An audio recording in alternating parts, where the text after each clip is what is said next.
¿Cómo se definen las cosas? Esto es interesante, aprender a definir las cosas.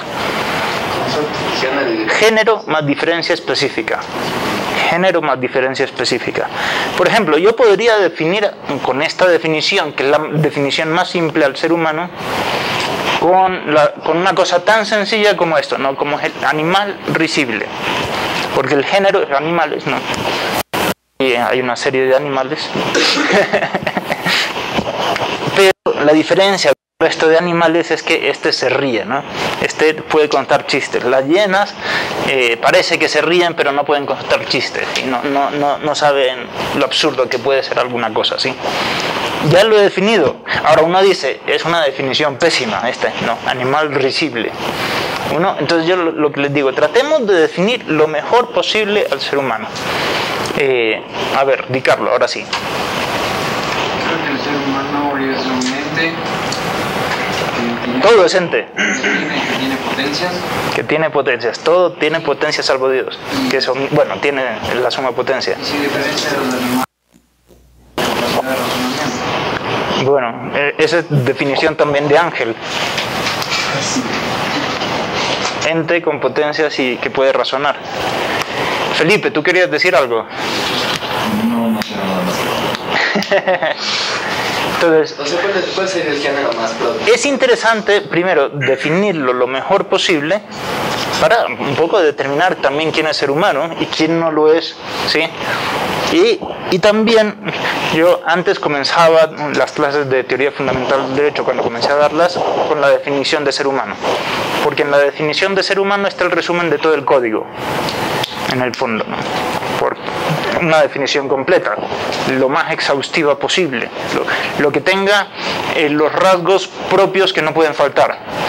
Observen, todas las cosas pueden tener cosas que pueden faltar. Por ejemplo, bueno, aquí, ¿quién más, no? Quizás Felipe es al que más le falta pelo hoy en día, ¿no? Y sigue siendo ser humano. Sí, de hecho viene por... Bien, eso no. En cambio, si a una persona le falta la inteligencia, ¿es ser humano o no es ser humano? Si le falta, sí. Y los incapaces siguen siendo seres humanos y son a veces... Entonces, ahí viene el tema, Entonces, la inteligencia, el ser humano no es animal racional. No es el animal racional que acaban todo el mundo de definirme. Puede ser así algo más al estilo coreano, como animal, como sería persona, con corporeidad animal. Bueno, no, porque ahí estoy haciendo una... A ver, sería animal personal. Animal personal, pero ahí tienes que definir qué es persona. Claro, sí. Bien. El tema es complicado, no crea que es tan sencillo. ¿Qué es lo que más distingue? A ver, volvamos al ser humano. Sí. Los incapaces. Ese es el tema que estamos tratando, los incapaces, justamente. No es que no tengan inteligencia, o sea, es que la tienen atrofiada. Que no la puedan usar no quiere decir que no la tengan. Ajá, a eso es lo que voy, por ejemplo. El ser humano muchas personas consideran que hay ser humano desde la concepción. Piensa tú en las 2 primeras semanas del ser humano. Allí hay inteligencia. La hay, pero no la usa. No hay. No hay. Es que yo creo que, o sea, 5 células. Y eres distinto, además, en todo caso desde bebé, es que pones una entonces, eso no es ser humano. No, solo le debes quitar la... que la inteligencia no es un requisito absoluto. Exacto, no es requisito absoluto. No, entonces estamos diciendo que, por eso, estamos diciendo que no es una propiedad de la esencia del ser humano, sino que es accidental, puede estar como no puede estar, como tu pelo.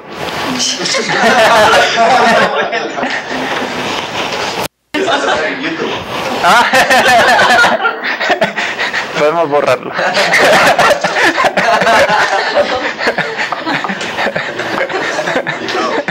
Porque la diferencia No, parece que... A ver, entonces, ya aquí vamos a una cosa. ¿Qué es lo que más define las cosas? Por eso me estoy metiendo de cómo se definen las cosas, ¿no? Lo que más define a las cosas no es tanto lo que tiene como lo que puede ser, las potencias. Es decir, ¿qué define al ser humano? Generalmente sí,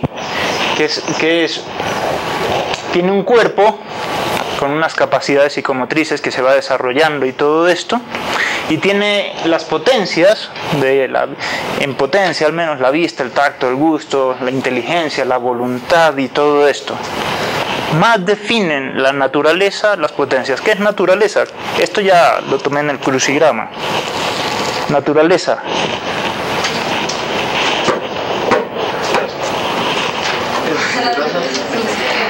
Bueno, ya sé que... Esencia en cuanto a principio de operaciones. Esencia en cuanto a principio. ¿Qué es la esencia? Eso no estaba.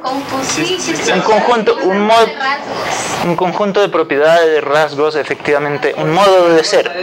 Un modo de ser. Observen, vamos a repasar los conceptos de esencia, de naturaleza y de acto de ser. Sí. Es decir, cuando uno come, a uno no le interesa la esencia, ¿sí? A uno le interesa el acto de ser, solo es decir, a mí no me interesa la jamoneidad, yo lo que quiero es un jamón para meterle el diente, ¿sí? Un bife, ¿no? Esto, ¿se entiende eso? Digo, la jamoneidad es el modo de ser, ¿no? A mí me gusta clavarle los dientes a algo de verdad, ¿no? Que tenga el ser, no un modo de ser, ¿no? El modo de ser le interesa la inteligencia y esas cosas, ¿no? Que eso es lo que capta, ¿no? Bien, entonces, lo mismo sucede, y la esencia puede... ¿Qué es esencia? Todo lo que tiene ser. Esencia viene del latín. Esencia, ¿no? Ser. Esto significa también en latín, ser, ¿no? Esencia, lo que tiene ser. Todo lo que tiene ser, un conjunto de propiedades. Bueno, dejémoslo ahí mientras tanto, aunque el color azul es horrible. Bien.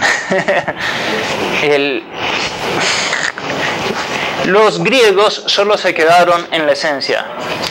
Solo reflexionaron en la esencia. Decían, puede haber una forma de ser sustancial o accidental, pero eso es puro modo de ser. Pasaron 1000 años, más de 1000 años, y hubo un genio en la filosofía, Aristóteles, que escaló los conceptos y dice, hay algo más que solo el modo de ser. Tienen que ser las cosas, ¿no? El acto de ser. Ese es Santo Tomás de Aquino. El acto de ser. Por eso es el metafísico más insigne, porque con esto, ¿no? Escaló las cosas, ¿no? Bien, y la esencia, entonces, la naturaleza, ¿qué es? Es la esencia, ese modo de ser, pero en cuanto a principio de operaciones, en cuanto a principio, se ven más las potencias que lo que es, ¿no? ¿Cómo uno define un perro? Pues eso es que ladra, el que tiene tal cosa y es un mamífero. ¿Qué significa que sea mamífero? Que tiene mamas, efectivamente, y que puede, y que pare, y etcétera, de una forma determinada, ¿sí? Es decir, estamos diciendo las cosas que en potencia puede hacer. Quizás el perro macho es perro también, ¿no? Y es mamífero, pero no tiene mamas. Se entiende un poco, pero las tiene en potencia. Al menos dentro de sus genes está, dentro de la raza está, las mamas. Las tiene en potencia. Por eso, repito ya la conclusión. Más definen a las cosas en general, a los perros, a lo que sea, al jamón, ¿no? Y a todo esto, lo que está en potencia. En el ser humano, ¿qué es lo que está en potencia? Sobre todo las potencias principales, la inteligencia y la voluntad. La voluntad no suele ponerse en la definición de ser humano tradicional, animal racional, ¿no? Pero la voluntad define absolutamente y no puede faltar. Una persona sin voluntad no es un ser humano. simplemente. Toda persona. Ahora, la voluntad entendida y la inteligencia como potencia, en potencia. Desde que una persona se concibe, está todo en potencia ahí. Todo el ser humano ahí. También todos los sentidos físicos, en potencia.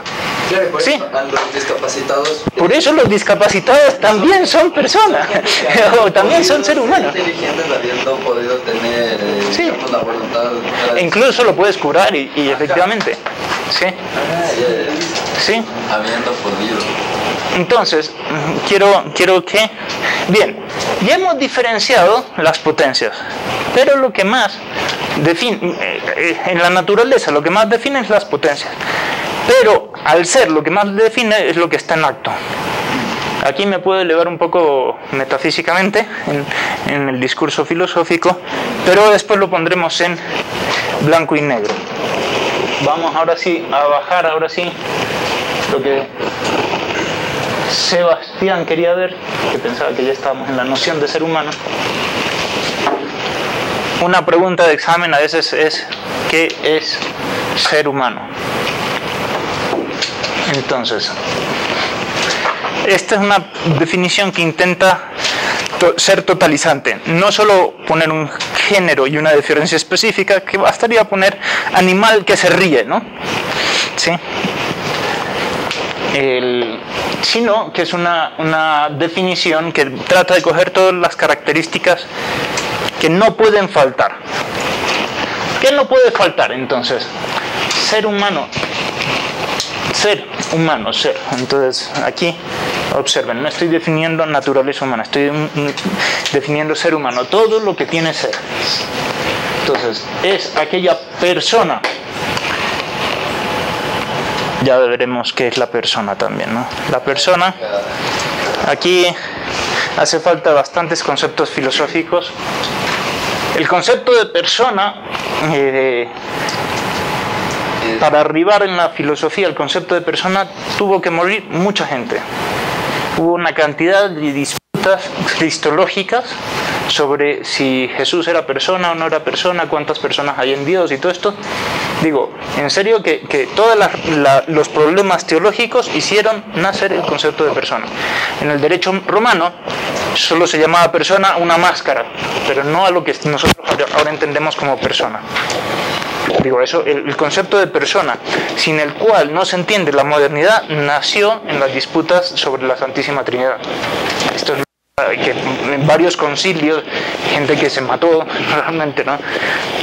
451, etcétera, monjes que iban con palos hacia darse con otros y todo, unas cosas que ahora no se entiende, ¿eh? Ahora no se entiende. Bien, entonces, es persona. La persona sobre todo alude a lo más íntimo del ser. Polo diferencia acto de ser y modo de ser, justamente, ¿no? Y el modo de ser, la esencia puede ser la forma sustancial y la forma accidental, ¿no? Los accidentes. Ya iremos viendo esto un poco más, ¿no? Pero la persona alude al ser, a lo que es más íntimamente, ese ser rico, el acto de ser, ¿no? En el acto de ser pone la libertad.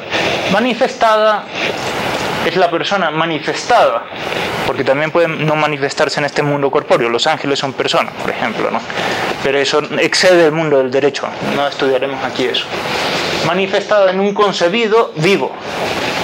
Si se ha concebido y está muerto, no es persona, no es ser humano eso, ¿no? De cuerpo material perecible. De cuerpo material perecible. Cada palabra de esta será un capítulo del código, por si acaso, ¿no? Un capítulo para el cuerpo, un capítulo para la materia, etc., ¿no? Perecible, sexuado. Esto es también, no hay ninguna persona que no sea sexuada, ¿sí? Quizás hay algunos que no tienen tan definido, yo que sé, los hermafroditas y todos estos, no está tan una cosa, pero tienen un sexo, desde luego, ¿no? Con una, eso lo trataremos más adelante, con una determinada forma subsistente. ¿Se entendió eso o no se entendió? Bueno, con una determinada forma, ¿se entendió? Sí. Subsistente, que no muere. Es decir, alma. Esta es la primera pregunta. ¿Qué es el alma?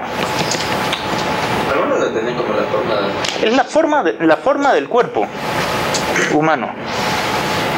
Por eso todo animal tiene alma, un alma que muere. En el ser humano no muere porque esa forma, que es la forma substancial, ¿sí? La sustancia del ser humano, más te define la forma que la materia, ¿no? Tiene la inteligencia, y la inteligencia es capaz de unas ideas que no perecen en el tiempo, operaciones que no mueren en el tiempo, ¿se entiende? Bien, por eso es subsistente. Si yo puedo captar que 2 más 2 es 4 y 2 más 2 es 4 no depende del tiempo, pues es una idea eterna que yo puedo, que necesita una base eterna para poderse captar. Bien, entonces, de forma subsistente, eso significa, con una forma, alma es un término más religioso de alguna forma, bien, pero forma es más filosófico. Un ser causado, ¿no? Nadie es causa de sí mismo, ¿no? Tenemos como causa a nuestros padres, que coexiste en el tiempo con el universo. Es decir, no podemos entender un ser humano que esté fuera de este universo, es imposible. Tiene que estar dentro de este planeta, etcétera, ¿no? Y con las demás personas, o bueno, haber nacido en este cosmos, etcétera, que coexiste con las demás personas. No se puede entender al ser humano sin unos padres, ¿sí? Capaz de abrirse hacia el mundo. Lo más típico del ser humano es que se abra. Es decir, un monstruo no tiene ojos, no tiene cerrada o alguna cosa de estas, ¿no? Si toda la cara está abierta, ¿no? Todos los huecos de la cara están abiertos para abrirse al mundo, ¿no? Hacia el mundo, moviendo libremente sus potencias. Justamente aquí ya viene el tema de naturaleza, corporales, espirituales. En esta apertura donal se encuentra la propia perfección. Si el hombre no se abre, queda inédito en el fondo. Un hombre realizado es aquel, yo que sé, que ha estudiado mucho, que se ha dado a los demás, que ha servido a los demás y todo esto, ¿no? Una persona que nunca ha leído nada, pues no está tan realizada, ¿no? O que nunca ha visto nada, ¿no? Pues no está tan realizada. Es decir, en los demás el hombre se realiza. Todo esto lo veremos también. Cada una de estas palabras, les digo, es un capítulo. O sea, tenemos mucho que recorrer ahí. Ahora, ¿cuáles son las potencias? Entonces hay potencias espirituales y potencias materiales. ¿Qué es la potencia? Volvamos al concepto de potencia. ¿Se acuerdan? Pero no solo como potencia, sino como potencia política. ¿Pero qué es la potencia? Todo lo que puede ser. Lo que es capaz de ser. Sí, es capaz de ser. Más que puede, es capaz. Yo soy capaz de aprender, yo soy capaz de, etcétera, ¿no? Entonces, ¿cuáles son las dos potencias más clásicas del hombre? La inteligencia y la voluntad. ¿Por qué son potencia?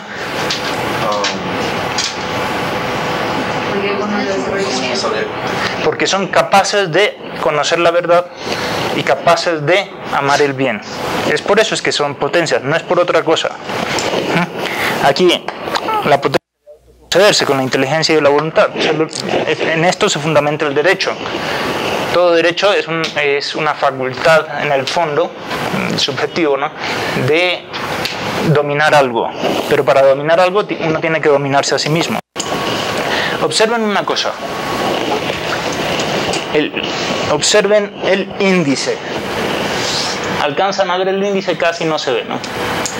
Pero vamos a hacer un esfuerzo. En ser humano vemos ser humano, que es lo que estamos tratando ahora, vemos naturaleza humana, hábitos y acciones humanas y persona humana. ¿Se alcanzan a ver todo el índice? Muy bien. Ser humano es lo que compendia todo, hemos dicho, todo lo que tiene ser. Pero ya hemos definido qué es naturaleza, ya hemos definido qué es forma substancial, qué es forma accidental y qué es acto de ser. Y dijimos que la persona es el acto de ser. ¿Se acuerdan? Muy bien. Entonces, la pregunta: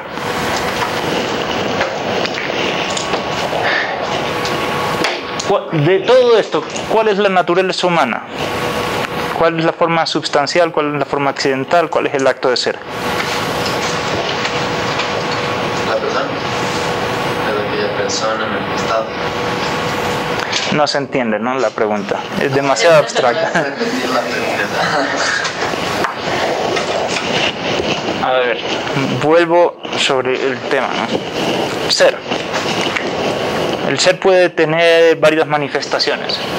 El ser puede ser acto de ser, que es en el sentido más propio de todos. También puede ser esencia, que es un modo de ser de lo que tiene ser, pero es un modo de ser. Efectivamente, tiene un ser, al menos en propiedades, en rasgos, como decía. Y este puede ser forma substancial, vamos a ponerlo aquí, substancial, y forma accidental. ¿Se entiende esto? No se entiende. Este último no se entiende, Doménica, ¿no? La cara lo revela todo. Pero es muy sencillo. Decíamos que los griegos se quedaron en la esencia, no llegaron a conocer el acto de ser. En concreto, Aristóteles habló de la forma ilemórfica que tiene todo, ¿no? La composición ilemórfica que tiene todo. Es decir, una cosa es ¿cuál es la composición ilemórfica? Que tiene, esto tiene una forma y una materia, ¿sí? Una pera tiene la forma de pera, la forma en sentido abstracto, porque también el sabor de pera es parte de la forma, pero la forma de pera, y la materia puede ser varias, por eso puede haber varias peras, porque la materia multiplica la forma. ¿Se entiende eso? ¿Sí?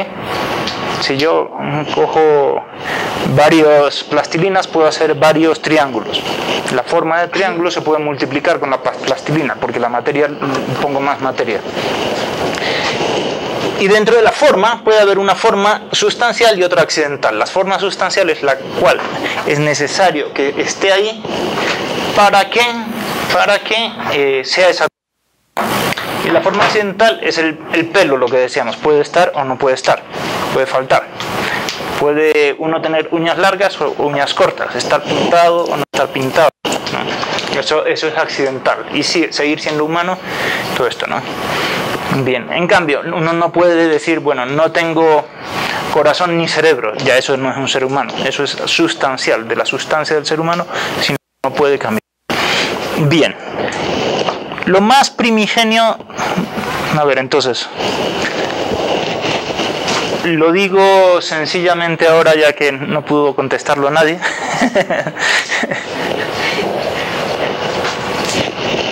La persona humana está aquí, es aquella persona, este es el acto de ser. Aquí sigo mucho Apolo, este es el acto de ser. Todo esto es la naturaleza.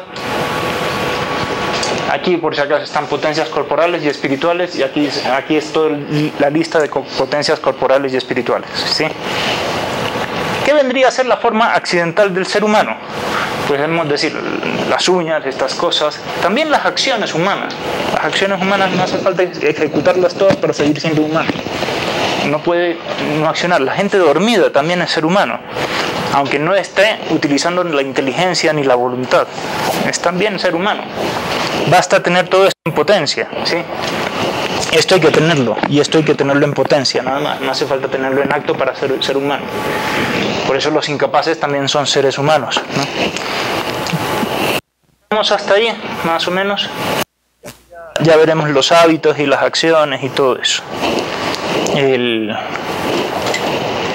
Es importante tener eso en cuenta. ¿Qué es lo más importante de todo esto? Aquí ya viene otra pregunta de fondo. ¿Qué es lo más importante de todo esto? En todo el ser humano.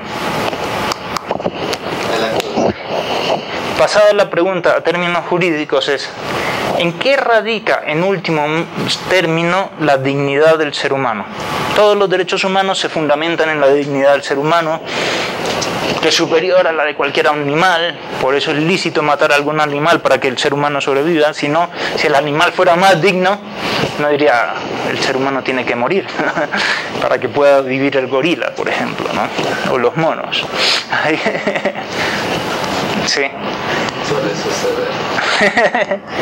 Entonces la pregunta es eso, ¿qué es lo más importante en todo el ser humano?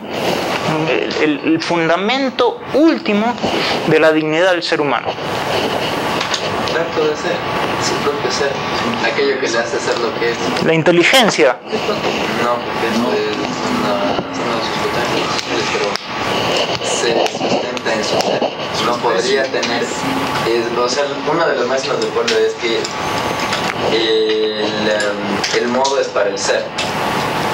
O bueno, lo decía en otras palabras, pero o sea que básicamente aquello que puede hacer el ser lo puede hacer en primer lugar porque lo es. Por lo tanto, el ser humano no podría ser ni inteligente ni nada si en primer lugar no tiene su acto de ser. Sí, la inteligencia es, fíjense, es forma, es modo de ser, un modo de ser inteligente, una potencia en el fondo. Más vale lo que es que lo que puede ser. Y en el ser humano, justamente lo que es el acto de ser. No sé si me siguieron en esto.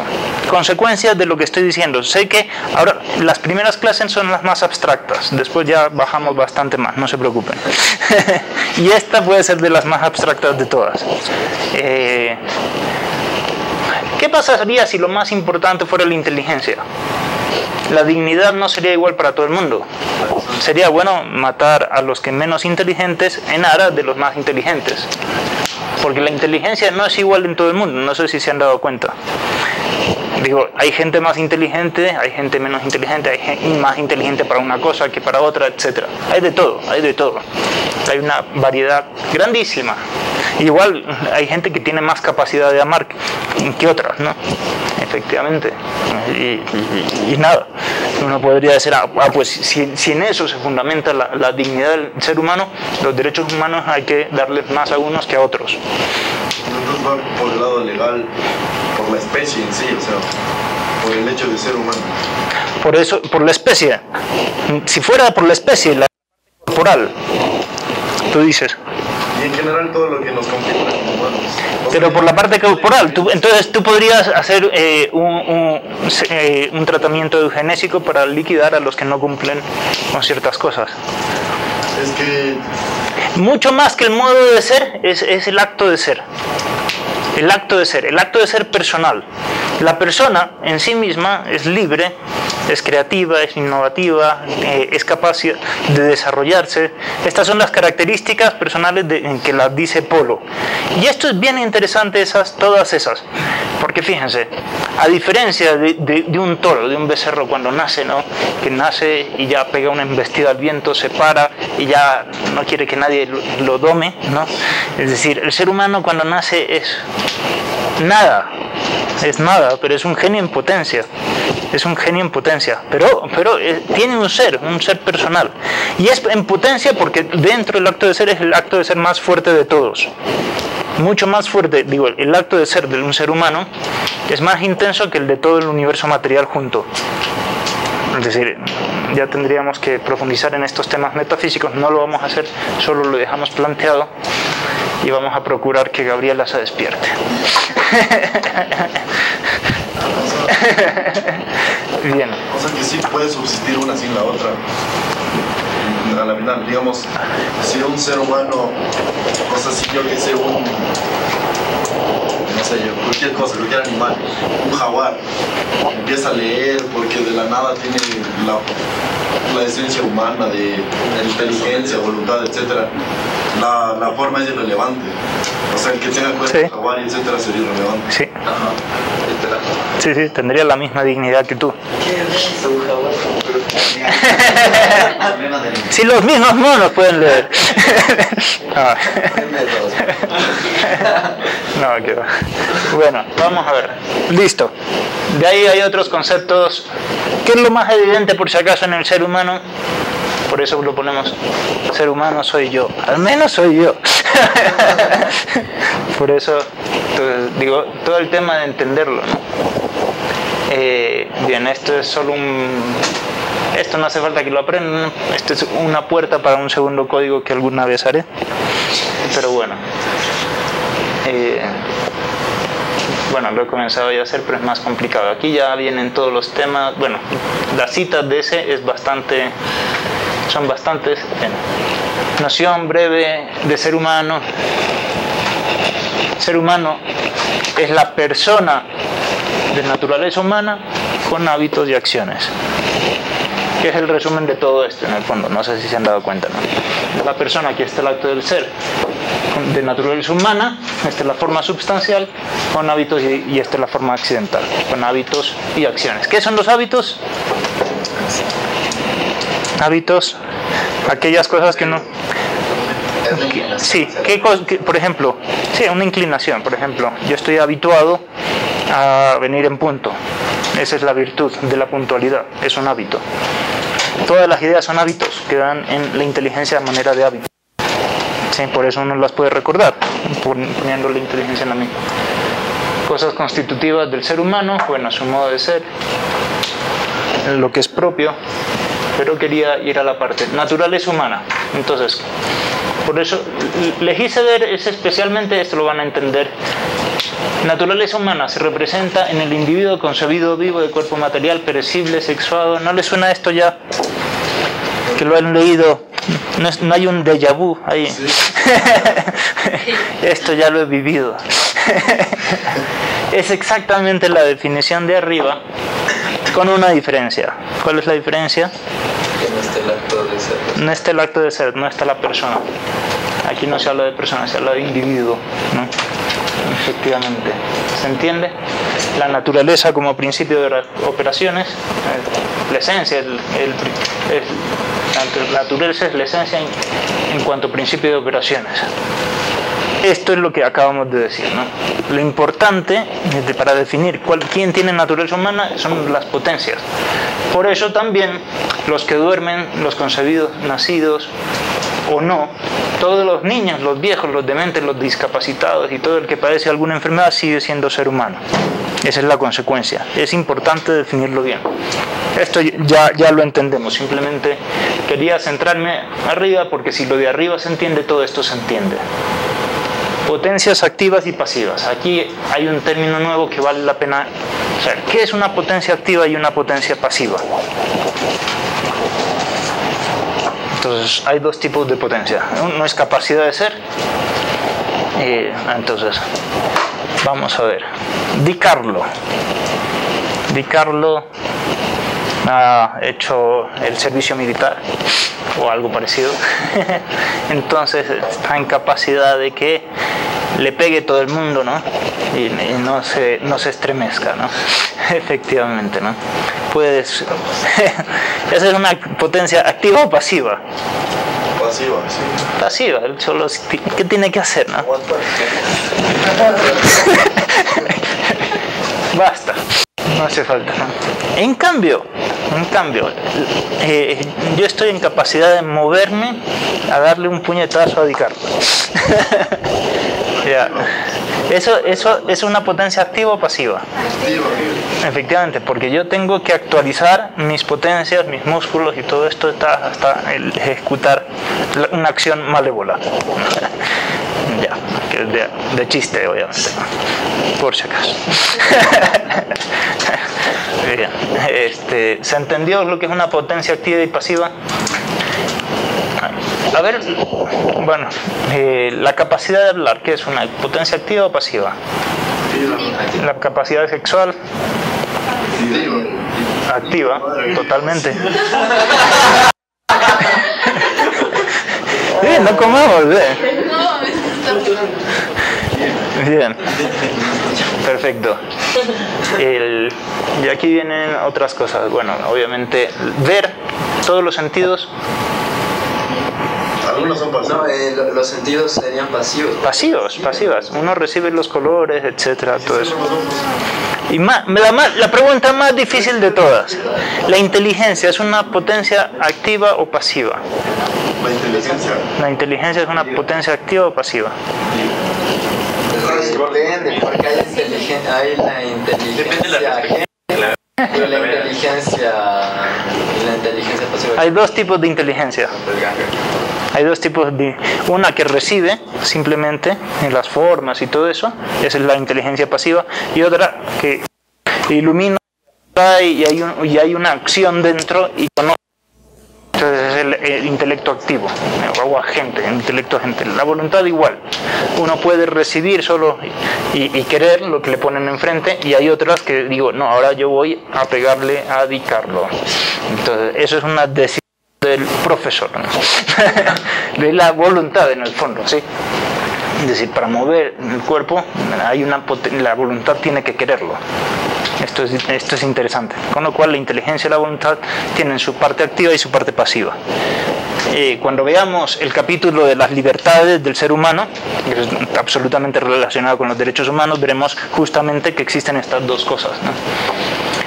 Activas u operativas. Bueno, entonces ya creo que las han visto todas. La potencia de mover el cuerpo, de optar libremente por el bien, de acceder a la verdad y la belleza. Este es el intelecto activo. La potencia de unirse sexualmente, y las pasivas pues son todos los sentidos. Yo creo que está claro. Potencias internas y externas, inmanentes o no, ya hemos visto.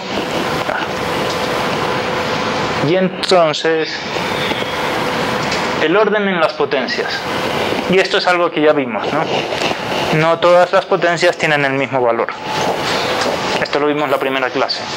¿Cuál es la felicidad más genuina del ser humano? ¿Se acuerdan lo que vimos? Pues la felicidad más genuina del ser humano, la cual no puede faltar para que realmente sea felicidad humana. El fin último, ¿se acuerdan cuando hablamos del fin último? El ser humano es ser feliz.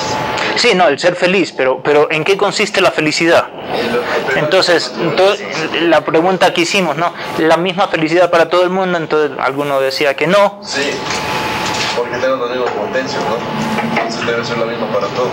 Porque tienden a ser lo mismo. Esto, bueno, lo veremos más en... Este discurso no lo dimos aquí, ¿no? Derecho a la información. En Derecho a la Información, ahí lo di para definir ética. Aquí lo doy, pero aquí también algo dijimos, ¿no? Bueno. Ahora sí, algo. O sea, hablamos de que no puede ser mi felicidad el que yo estoy volando por la ventana. Exactamente. ¿Por qué no puede ser mi felicidad salir volando por la ventana? Porque no están en mis potencias, ¿sí? No están en mis capacidades, ¿sí? ¿Todas las potencias valen lo mismo? No. ¿Sí o no, Catherine? Katy. Parecía que estabas en la clase, ¿eh?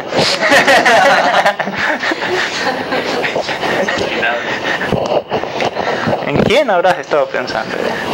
Bien. Bien. La felicidad es la misma para todo el mundo, repito el discurso. ¿De qué depende la felicidad? De la capacidad de ser felices. Para nosotros la felicidad no es cavar un hueco, meternos, comenzar a buscar zanahorias debajo de la tierra. Porque no somos topos, dentro de lo que parece, ¿eh? Sí, sí. Entonces, nuestra felicidad la definen nuestras potencias. La mayor felicidad la permiten las potencias más abiertas. ¿Sí? ¿A todo el mundo le da lo mismo perder cualquier sentido? No. Hay unos sentidos que uno dice, yo preferiría sobre otro, ¿no? Si a uno le ponen a escoger, ¿cuál perdería? Tienes que perder uno de los sentidos, María Emilia, ¿cuál perderías? ¿Qué sentido perdería? Sí. ¿Te da igual todos o hay uno más importante? Sí. Uno, ¿el de? el olfato. Solo entre los clásicos. O el gusto, quizás, ¿no? El olfato, quizás, que efectivamente. Qué feo. Pero nadie dice la vista. ¿Por qué no dice nadie la vista? Porque es con el que más conoces. Porque es el más abierto, el que uno tiene más acceso, el que más se puede abrir al mundo. Y el más abierto de todos, ¿cuál es? La inteligencia y la voluntad. Digo, por eso la felicidad auténticamente humana para Aristóteles era conocer la verdad. Es decir, uno podía tener embotados todos los sentidos, pero esa era la felicidad, y no tener inteligencia, y esa es la felicidad de una bestia. Por eso no es la felicidad humana. La felicidad humana es justamente lo más abierto. Bueno, sobre esto volveremos la próxima semana. Pero aquí simplemente decimos que hay potencias mucho más importantes en el ser humano. Esto de la jerarquía de las potencias es importante, porque lo digo ahora y lo repetiré después, pero al menos que se queden con esta primera. De la jerarquía, es decir, de entender el ser humano y entender las cosas importantes del ser humano, uno entiende el orden de los valores jurídicos, de los principios del derecho y de los derechos subjetivos. Hay derechos más pesados que otros, pero uno tiene que primero entender lo más posible al ser humano. Este discurso abstracto después desciende bastante y con consecuencias muy potentes, ¿no? Las potencias más altas son las que más perfección pueden adquirir. La inteligencia es la que más perfección puede adquirir, ¿no? Es lo más genuino del ser humano. La voluntad también, ¿no? Bien. Entonces, hay potencias por eso que se llaman superiores, la inteligencia y la voluntad, y otras que son inferiores, ¿no? Que son los sentidos y las potencias internas del cuerpo, ¿no? A nivel natural, bueno, esto es todo esto, ¿no? Esto es lo que hemos dicho, simplemente, ¿no? Hoy por hoy no se entiende eso, que haya una jerarquía entre los derechos. La misma Constitución dice, no hay ninguna jerarquía entre los derechos. No, artículo 11. Y es absurdo, porque la misma Constitución dice en algunos lugares hay unos derechos que valen más que otros en estos casos. Pero lo dice, no hay jerarquía entre los derechos. Bien, da igual el derecho a la hamaca, al ocio, que el derecho a la vida. Uno dice, no es igual, ¿no? Una definición distinta es la capacidad, ¿no? La capacidad en el fondo es asociar varias potencias para hacer cosas, ¿no? Por ejemplo, yo puedo asociar la inteligencia y la voluntad para producir el derecho, la capacidad jurídica, ¿se acuerdan? ¿Sí? Es una capacidad que tengo de hacer derecho. Todos nosotros podemos reunirnos y hacer un reglamento de las competencias que le vamos a dar al presidente del curso, ¿sí? Ahí. Bueno, eso, pero la inteligencia y la voluntad decidimos y estas cosas, ¿no? Las potencias y hábitos definen las acciones humanas que se pueden hacer simplemente. Entonces, capacidades, aquí ya hay muchas, ¿no? La capacidad económica, la capacidad cultural, la capacidad de hacer derecho, la capacidad de comunicarse, de autoconservarse, de todas las acciones humanas. Esto es para diferenciar las potencias de las capacidades. La capacidad jurígena, ya hemos hablado que es, hay una capacidad jurígena pasiva y una activa. A ver, sin leer, ¿cuál sería la pasiva?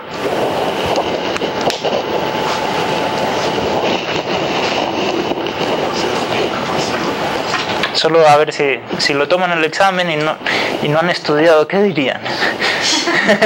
Es que es bueno pensarlo, digo.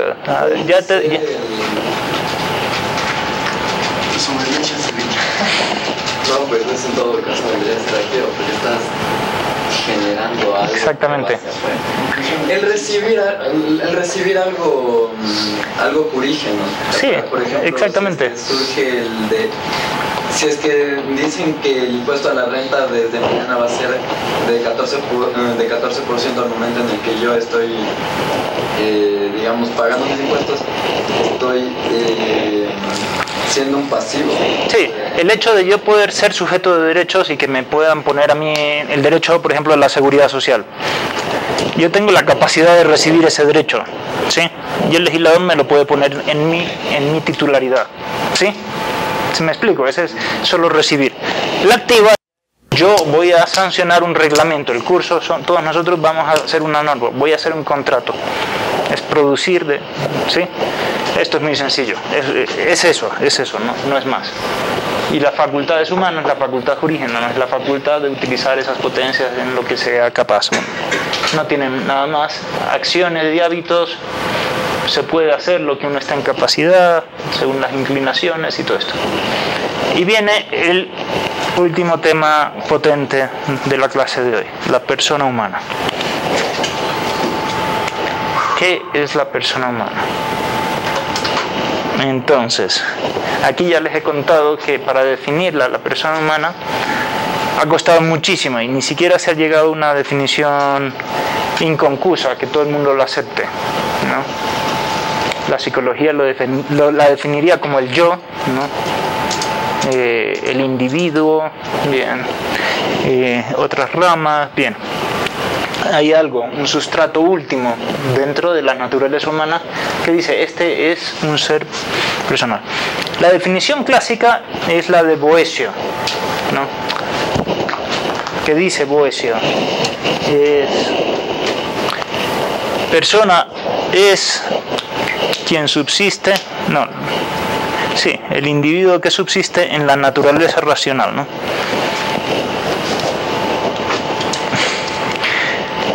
No me da el tiempo para... Santo Tomás solo cambia algo aquí, dice el que subsiste en una naturaleza racional, porque quiere poner 3 personas en Dios. En el fondo es eso, ¿no? Pero no me da tiempo para explicarlo. Esa pequeña cambio. Pero podemos quedarnos con la definición de Boecio, simplemente, ¿no? Que es la más clásica. Es el que subsiste en una naturaleza racional. No dice que es la naturaleza racional, porque la persona no es naturaleza. Ojo, no es modo de ser, es ser, efectivamente, ¿no? El que subsiste en una naturaleza racional. ¿Se puede ver la inteligencia y se puede ver la voluntad de las personas? No. ¿Se puede ver la persona? No, fíjense, es anterior a la inteligencia y a la voluntad. ¿Qué personas conocemos que hay? Digo, aquí hago filosofía. Ángeles, Dios, el ser humano, ¿no? En los ángeles no hay cuerpo, ¿no? Uno puede ver el cuerpo de una persona, pero no puede ver a la persona. Esto es más difícil la cosa. ¿Me han seguido hasta ahí en el argumento? ¿Por qué me interesa este discurso del derecho? Por la sentencia Artavia-Murillo. No sé si conocen cuál es esa. Artavia-Murillo es una sentencia que va en contra del derecho a la vida del concebido, en el fondo, ¿no? De la Corte Interamericana de Costa Rica. La sentencia más funesta para mí que ha sacado la Corte Interamericana. Y entonces se entra a analizar y dice, hay el artículo 4 del Pacto de San José de Costa Rica que dice que en general todos tienen derecho a la vida desde la concepción. Una cosa así dicen, ya lo analizaremos en derecho constitucional. Es la parte positiva del pacto y otras cosas más. Pero aquí viene el tema, ¿no? Comienza a analizar. ¿Allí hay vida humana o no? En el concebido, en el fecundado. Entonces dice, indudablemente hay vida humana. Como también había vida humana en el espermatozoide y en el óvulo. Ojo, hay vida humana en todo esto, ¿no? Y entonces uno puede decir, lo que pasa es que no se ha desarrollado. Lo que no podemos decir es que hay persona humana ahí. Eso no lo sabemos, no lo sabemos. Y hay 2 teorías, que hay personas desde la concepción, otros desde la fecundación, entienden concepción como implantación, entonces dicen, bueno, y dice, hay 2 posibilidades y yo me decanto por esta. Lo que es absurdo, porque en temas de derechos humanos hay que tener el principio de precaución. Yo no puedo sacar una pistola y disparar así, contra una puerta, si yo no sé que si tengo la duda de que hay una persona detrás, porque digo, la puedo estar matando, ¿no? Pues contra el principio de precaución, bien utilizado por la Corte en otros casos, en este dice, yo no sé si hay vida aquí, pero voy a hacer como si no lo viera, ¿no? Entonces pueden matarse todos estos, no se preocupen, ¿no? Entonces, la pregunta es, ¿podemos decir que en el concebido hay persona humana o no hay persona humana? Esta es la pregunta de fondo, lo más difícil de la clase de hoy. Ahora sí, al menos la pregunta creo que se ha entendido, ¿no? Chantal, ¿se ha entendido? ¿O solo es naturaleza humana lo que hay, pero no hay persona? ¿Cuándo tendremos la certeza de que hay persona humana ahí? Cuando veamos que utiliza la inteligencia y la voluntad. Ahí ya tendremos la certeza, pero absoluta, de que hay persona. Pero antes, ahora, el tema puesto en términos ahora teológicos, digo, para que entiendan todos los temas, ¿no? Que es clásico el tema también en teología, ¿no? La inanimación del alma. Es decir, ¿cuándo Dios da el alma al ser humano? ¿Tenemos la certeza que Dios lo da cuando apenas es concebido o no? No. ¿Puede darla un año después? Ya parece que un año después es demasiado, ¿no? Pero al menos unos días después podría darlo y todo esto, ¿no? No hay la certeza ni siquiera a nivel teológico en religión de que el alma está desde que se concibe. Con lo cual, si no hay alma, no hay ser humano y se podría abortar y todo esto, ¿no? Santo Tomás, de hecho, decía, el alma solo se da cuando se forma ya, cuando lo que nace tiene la forma del cuerpo. No tenían la idea de la genética, pero eso lo escribió, año 1200. Es decir, y por eso no hay persona humana, sino después de mucho tiempo, hasta que ella tiene la forma. Porque el alma es la forma del cuerpo, entonces tiene que tener la forma del cuerpo. Esto es lo que decía Santo Tomás. Es bien interesante, aunque no decía que se podía abortar. Ojo, esto es distinto porque decía que esto ya es una vida concebida, etc., ¿no? ¿Artavia Murillo está bien o está mal? Eso, en el fondo está diciendo, eso es naturaleza humana, eso es vida humana, pero no es persona humana, y por eso no le podemos decir que es un delito de asesinato. Es que es un poco ridículo, porque tiene naturaleza humana, forma humana. Es porque es una manifestación del acto de que es humano. No puedes tener naturaleza humana, forma humana y no ser humano. Sí. Es una cuestión de razón. O sea, si es que tienes una cosa que es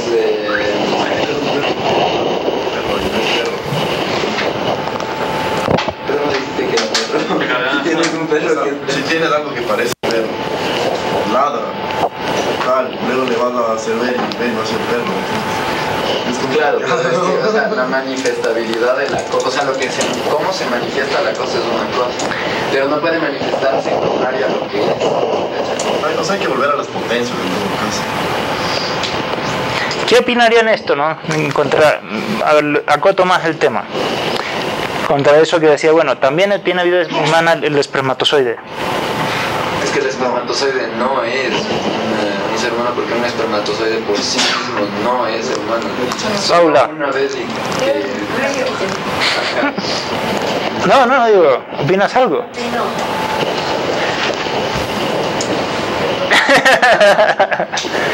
Bien. Entonces ya he extremado la postura, ahora voy a intentar explicar esto, ¿no? Primero, no es verdad que el espermatozoide tenga la misma vida humana que el concebido, porque el concebido ya tiene una vida humana autónoma. Desde que hay la fecundación tendrá el mismo código genético hasta el final de su vida. Y todo está en potencia. En el concebido ya todo está en potencia. ¿Cuándo dejará de desarrollarse? ¿Cuándo deja? Digo, no porque le falte algún órgano, ya no es ser humano, ¿no? No porque le falte el corazón, digo, no tiene corazón, todavía no es ser humano, digo, le faltarán órganos hasta que llegue a la madurez, a las mujeres especialmente, ¿no? Digo, no podemos decir a una niña se la puede matar porque le falta por ahí un órgano, ¿no?, de desarrollar. ¿Cuándo deja de madurar el ser humano? Cuando muere. Cuando uno tiene 87 años deja de desarrollarse. El resto sigue el proceso normal de la vida. Sí, por eso los que pro aborto tienen el problema de definir cuándo es ser humano. Entonces unos dicen no después de un mes, otros después de 7 meses, después de, olvídate. No hay esto, ¿no? En cambio, todo está en potencia a nivel corporal ya desde el principio, desde la fecundación. Primera idea. Segunda idea, es verdad, ni de la inteligencia, ni de la voluntad, ni de la persona, menos de la persona, tenemos noticia de cuando, en términos clásicos, se ha insuflado el alma, ¿no? Cuando entra a esto. Pero utilizamos un argumento de Tertuliano. Tertuliano, es decir, primera idea, no tenemos idea.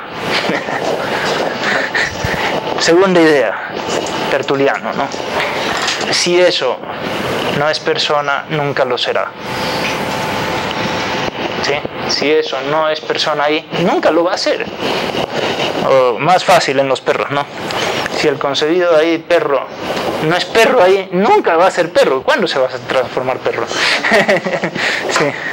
Cuando ladre, ¿por qué no? Digo, tiene que tener la misma naturaleza desde el principio. Sí. Juan Pablo II, tratando de este tema de los derechos humanos, justamente decía: no es lícito al legislador no considerar que esto no sea persona, aunque sabía que no tenemos la certeza absoluta no tenemos, ¿sí? No hay la certeza absoluta, pero decía, no es lícito por el principio que les acabo de decir, de precaución. Digo, si hay la duda en que aquí lo que vamos a matar es un ser humano, una persona humana, o solo es una vida humana, yo no puedo disparar contra la puerta con la duda de que hay una persona atrás. No puedo, porque sería un riesgo altísimo. Hay que tratarlo siempre como persona humana.